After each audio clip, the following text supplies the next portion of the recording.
So what I'd recommend if you find yourself in that situation where you're like, I want to create something better, but everything's already so long, so thorough, how can I do it? And I would recommend trying to compete on a different dimension than that.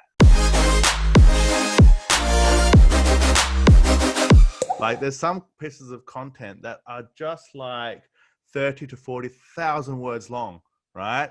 And so it's getting harder to compete in some spaces, right? So how would you compete in something like that when there's awesome content already out there, but you have to make it work somehow, right? Like I say, for example, it's like a bet, right? It's a bet, and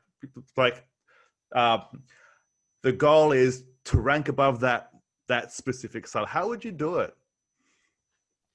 So yeah, it's a good point. You're right. And as the technique has become popular, the bar just keeps getting higher and higher.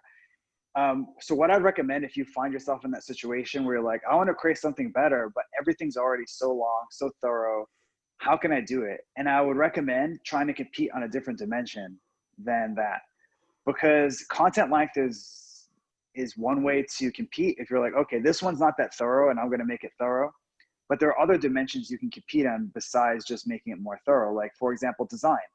You can make your content just look better than what's out there. And for me, that's an easier one because so few people invest in their content design that they'll have like this huge long wall of text that has no animations or no visuals or no charts, no screenshots, and it's just kind of dry. And you can create something that's really nice looking, really nice design, helps people with like videos and things of that nature, infographics. And that's one way you can compete.